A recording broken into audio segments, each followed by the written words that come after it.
they bind to specific recognition sequence of DNA and cut two strands at specific points.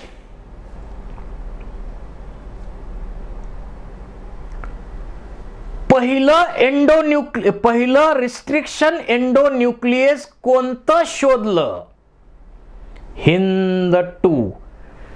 What it indicates? H for Haemophilus, IN for influenza, D for strain, and second for order of discovery. It cuts DNA recognizing specific sequence of 6 base pairs. किती base पेअरचा particular sequence आहे?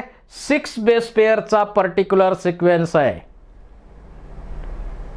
आणि तो जो sequence असतो तो recognising sequence for HindII. जसं example घेतलं GTP, इथं बघा कट जो घेतलाय तो या दोघांच्या मध्ये घेतलाय HindIIच्या सहाय्यानं. आणि असा सरळ जर दोन्ही स्ट्रँड मध्ये सरळ कट घेतला जात असेल, HindII सरळ कट घेतं आणि त्याच्यामुळं अशा प्रकारे ब्लंट एंड्स तयार होतात. ब्लंट एंड्स मिळतात आपल्याला.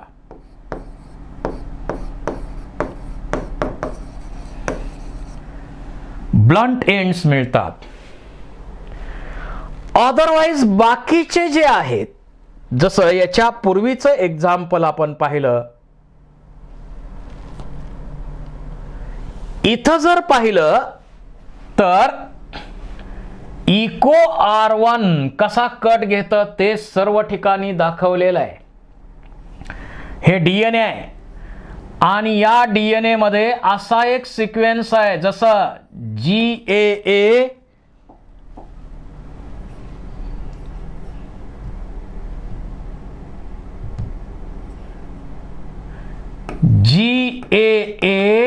TTC. दुसऱ्या बाजूला सुद्धा उलट्या बाजूनं GAATTC.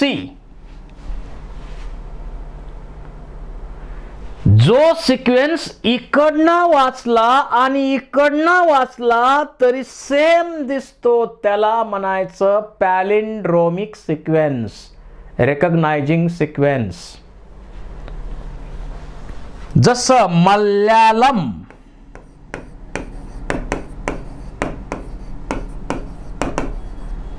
जसं इकडून वाचलं तरी मल्याळम, इकडून वाचलं तरी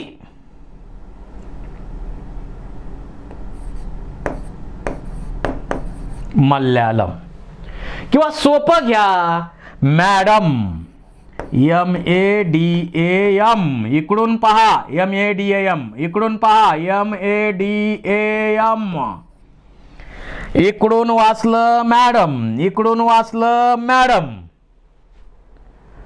असा जो सिक्वेन्स असेल त्याला म्हणायचं पॅलिंड्रोमिक सिक्वेन्स.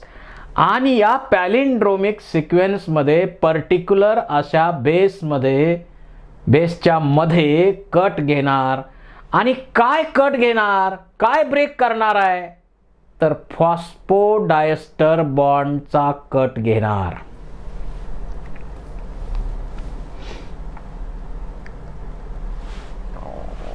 इथं GAATTC आणि GAATTC, इथं G आणि A च्या मध्ये कट घेतला, इकडं पण G आणि A च्या मध्ये कट घेतला.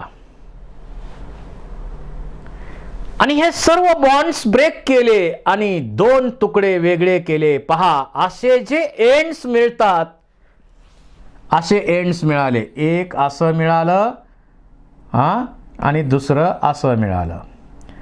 इकडं थोडा अनपेअर्ड सिक्वेन्स आहे, याच्याकडं सुद्धा थोडा अनपेअर्ड सिक्वेन्स आहे.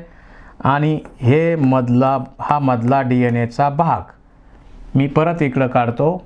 हा आणि हा सिक्वेन्स मिळालाय. तर इथं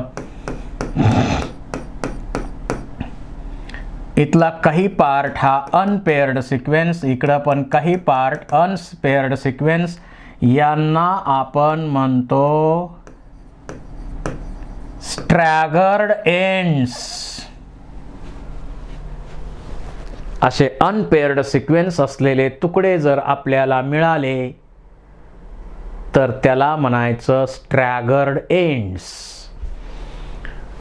आणि फक्त फॉस्फोडायस्टर बॉन्ड ब्रेक करून जे तुकडे मिळवले जातात ते ब्लंट एंड्स आहेत. हे हिंद 2 च्या सहाय्यानं. जसं आता इथं पहा ALU1 ते काय करतं, G आणि C मध्ये कट घेतं म्हणजे ब्लंट एंड मिळणार. HAE3 हे पण काय करतं, G आणि C आणि G याच्यामध्ये कट घेतं.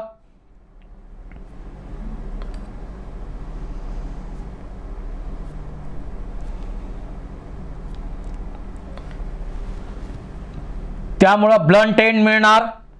बाम H1 हे काय करतं, G आणि G च्या मध्ये कट घेणार, इकडं G आणि G च्या मध्ये कट घेणार, स्ट्रॅगर्ड एंड मिळवणार.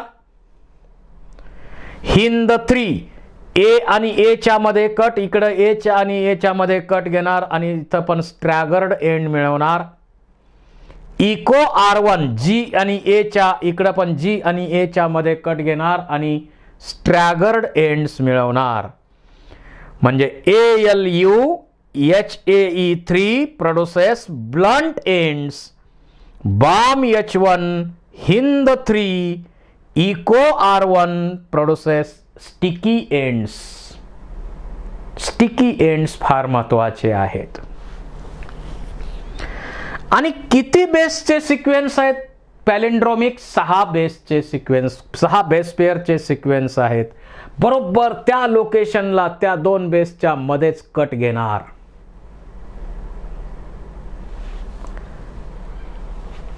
जर पहा इथं ब्लंट एंड मिळत असतील तर फक्त फॉस्फेट बॉन्ड ब्रेक करायचेत, पण स्ट्रॅगर्ड एंड मध्ये फॉस्फेट बॉन्ड आणि हायड्रोजन बॉन्ड पण ब्रेक करावे लागणार. आणि अशा प्रकारे आपल्याला इथं ब्लंट एंड्स मिळतात. समजा असे घेतले तर हे ब्लंट एंड्स मिळतात. असे तुकडे घेतले तर हे, आणि स्ट्रॅगर्ड एंड असं मिळणार. ब्लंट एंड्स आणि स्ट्रॅगर्ड एंड्स अशा प्रकारे रेकग्नायझेशन सिक्वेन्स मध्ये पर्टिक्युलर ठिकाणी तुकडे केल्यामुळे मिळणार.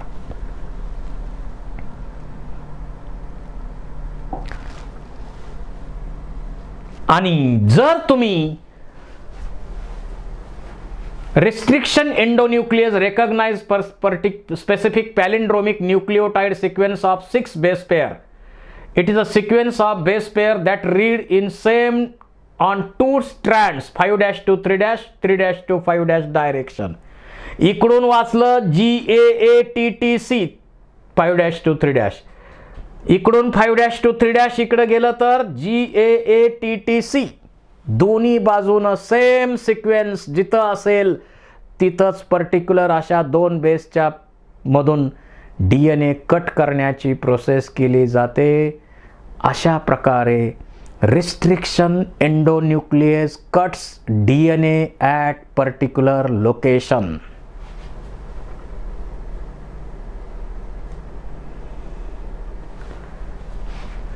आता जे स्टिकी एंड्स आहेत to form hydrogen bonds with their complementary cut counterpart. This stickiness facilitate action of DNA ligase. 2 end जोडायचे असतील आपल्याला तर जोडण्याचं काम कोण करतं? लायगेज.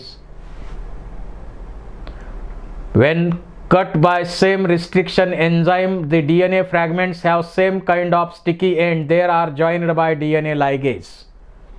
जोडायचे असतील आपल्याला तर DNA लायगेजच्या साह्यानं आपण जोडू शकतो. हा ओरिजिनल DNA ज्याचे कट तुकडे घेतलेत आपण केलाय आणि हा डोनार DNA त्याला जोडलाय आपण, फॉरेन DNA, अलेन DNA जोडलं त्याला आपण लायगेजच्या सहाय्यानं. अशा प्रकारे DNA लायगेजच्या सहाय्यानं आपण जोडतो. म्हणजे काय घेतलं आपण?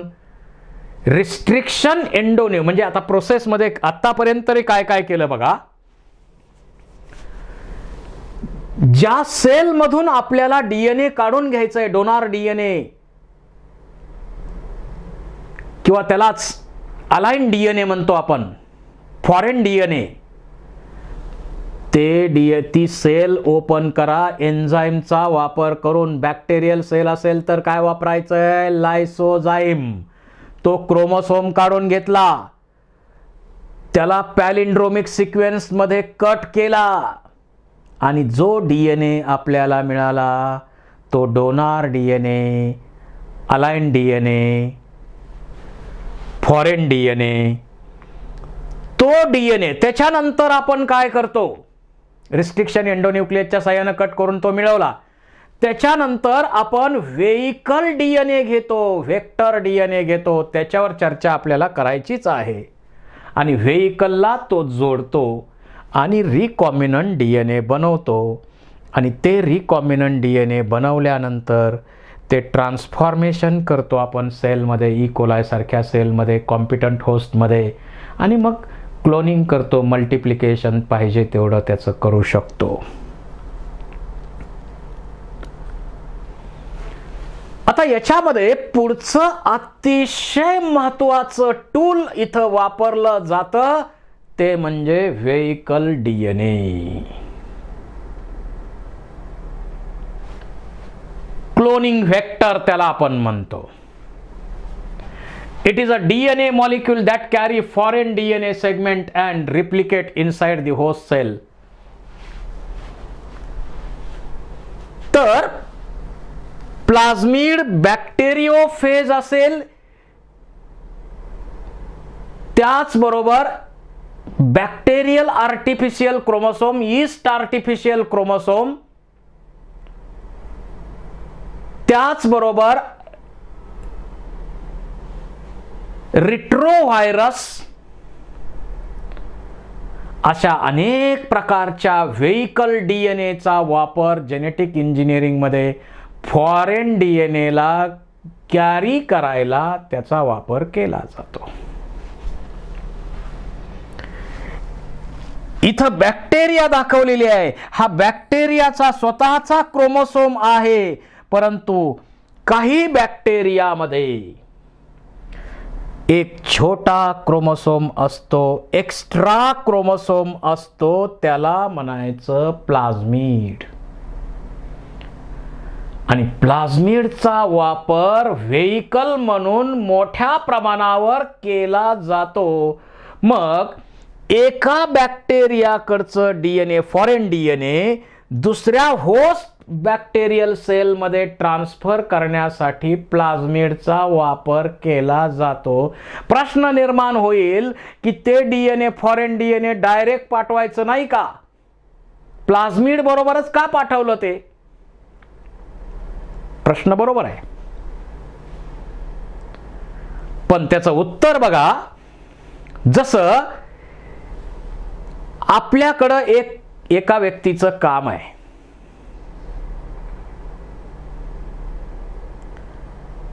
समजा माझ्याकडं तुमचं एखादं काम आहे,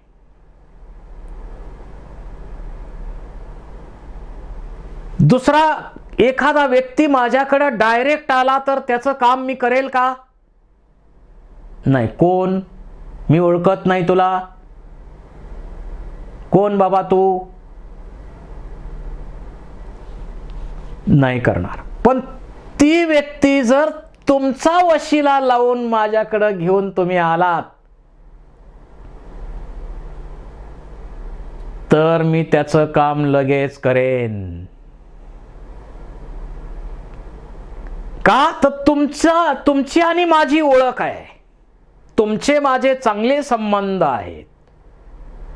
डायरेक्ट एखादी अननोन व्यक्ती आपल्या घरी आली तर आपण आत एंट्री करू देऊ का? नाही. पण तीच व्यक्ती आपल्या मुलाबरोबर आली घरी तर आपण येऊ देणार की नाही? देणार, कारण ओळख आहे. तसा आपला मुलगा किंवा ओळखीची व्यक्ती म्हणजे प्लाझ्मिड, कारण प्लाझ्मिडला ओळखते ना दुसरी बॅक्टेरिया. फॉरेन डीएनएला ओळखत नाही, पण फॉरेन डीएनए प्लाझ्मिड बरोबर पाठवायचा म्हणजे फॉरेन डीएनएची पण ओळख तिथं राहील. फॉरेन डीएनए ओळखीच्या प्लाझ्मिड नावाच्या डीएनए बरोबर पाठवायचं म्हणजे ओळख राहील. आता प्लाझ्मिडचा वापर करायचा आहे, पण काय प्लाझ्मिडकडे आहे की ज्याच्यामुळे आपण प्लाझ्मिड वापरायचा आहे? They are easily isolated and purified. They are able to replicate independently. होस्टच्या क्रोमोसोमवरती याचं रिप्लिकेशन अवलंबून नाही, स्वतंत्र रिप्लिकेशन आहे. They can produce many copies itself in single host cell. त्याच्याकडं समजा हा प्लाझ्मिड आहे,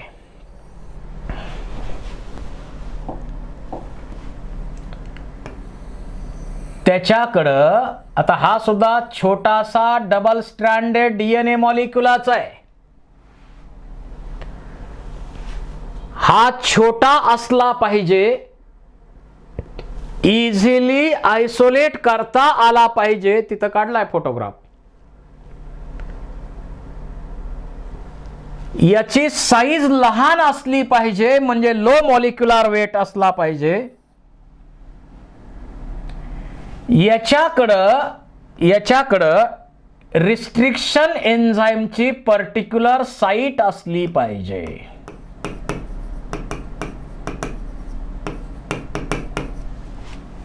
त्याचबरोबर याच्याकडं ओरिजिन ऑफ रिप्लिकेशनची साईट असली पाहिजे. आणि त्याचबरोबर मार्कर जीन्स म्हणजे ड्रग रेजिस्टंट जीन्स याच्यावरती असले पाहिजेत. जसं इथं टेट्रासायक्लिन रेजिस्टंट जीन आहे, त्याचबरोबर एम्पिसिलिन रेजिस्टंट जीन आहेत. त्यांचा उपयोग आपल्याला मार्कर म्हणून करता येईल. आणि याच्याकडं काही महत्वाची जेनेटिक इन्फॉर्मेशन नसली पाहिजे, नाहीतर हा जीन गेल्यावर तिथं स्वतःचा शहाणपणा दाखवायची काय कारण नाही. त्यांनी आपण पाठवलेला जीन आहे तेवढाच त्यांनी घेऊन जायचं आहे, तेवढाच पोचवायचा आहे. आपण स्वतः काही शहाणपणा करायचा नाही तिथं. म्हणून त्याच्याकडे काही महत्वाची इन्फॉर्मेशन नसली पाहिजे. आणि अशा प्रकारच्या अटी जो कोणी पाळेल त्याला आपण व्हेइकल म्हणून वापरणार, व्हेक्टर म्हणून वापरणार. जसं आपल्याकडं पावसाळ्याच्या दिवसामध्ये माशा भरपूर वाढतात, फूडवर माशा बसतात आणि त्या माशा साल्मोनेल्ला टायफी नावाचा मायक्रो ऑर्गॅनिझम एका ठिकाणाहून दुसऱ्या ठिकाणी देतात, कॅरी करतात. टायफॉइडची बॅक्टेरिया या माशा कॅरी करतात. म्हणजे कॅरियर झाले की नाही. किंवा फिमेल एनाफिलिस मॉस्किटो जो मलेरियल पॅरासाइट आहे, तो मलेरियल पॅरासाइट एका पर्सन कडनं दुसऱ्या पर्सन कडं कॅरी करायचं काम एक व्हेइकल म्हणूनच हे करतात. तशा प्रकारे इथं जो फॉरेन डीएनए आहे, डोनार डीएनए आहे, त्याला दुसऱ्या ठिकाणी पाठवण्यासाठी व्हेइकल म्हणून आपण जे काही डीएनए वापरणार त्याच्याकडं या अटी पूर्ण असल्या पाहिजेत. तो इंटिग्रेट होत असला पाहिजे त्याच्यामध्ये. अशा अटी त्याच्यामध्ये महत्त्वाच्या आहेत, त्याचा वापर आपण करू शकतो. Plasmids are autonomously replicating circular extra chromosomal DNA of bacteria. Some plasmids have 1 to 2 copies per cell, other have 15 to 100 copies per cell. ते ठीक आहे. प्लाझ्मिड आपण वापरतो. प्लाझ्मिडचा वापर आपण व्हेइकल म्हणून करणार. काय करतो आपण? समजा आता हा प्लाझ्मिड आहे, तर इथं काय केलं जाईल? समजा जी होस्ट सेल आहे, आपल्याला जी होस्ट सेल म्हणण्यापेक्षा ज्या सेलकडनं आपण फॉरेन डीएनए मिळवणार ती सेल आपण ओपन करणार, त्यातला डीएनए काढून घेणार, त्या डीएनएचा तुकडा तुकडा तुकडा आपण पॅलिंड्रोमिक सिक्वेन्स जिथं आहेत त्या ठिकाणी तुकडा करणार रिस्ट्रिक्शन एंडोन्यूक्लियसच्या साह्यानं, आणि हा डीएनए मिळवणार. याला आपण म्हणणार डोनार डीएनए. त्याच रिस्ट्रिक्शन एंडोन्यूक्लियसच्या साह्यानं, म्हणजे ही सेल पण प्लाझ्मिड असणारी बॅक्टेरियल सेल पण ओपन करणार, प्लाझ्मिड काढून घेणार, आणि ज्या रिस्ट्रिक्शन एंडोन्यूक्लियसनं हा डोनार डीएनए मिळवला त्याच्याच साह्यानं यालाही कट घेतला. इथं त्याच्याकडेही रिस्ट्रिक्शन साईट आहेत, त्याला कट घेतल्यानंतर हा डोनार डीएनए त्याला जोडायचा. समजा हा प्लाझ्मिड आहे आणि हा त्याला डोनार डीएनए जोडला लायगेजच्या मदतीनं. दोघांचं कॉम्बिनेशन होऊन इथं काय बनलं? आर डीएनए म्हणजे रिकॉम्बिनंट डीएनए, किंवा त्यालाच नाव आहे चिमेरिक डीएनए. चिमेरा ग्रीक मायथॉलॉजीमध्ये एक मोठा राक्षस होऊन गेला चिमेरा नावाचा. आपल्याकडेही कितीतरी राक्षस होऊन गेलेले आहेत. जसं कोल्हासूर राक्षस होता, देवीनं त्याचा वध केला. अशा अनेक कथा आपल्याकडं पण माहीत आहेत. चिमेरिक डीएनए.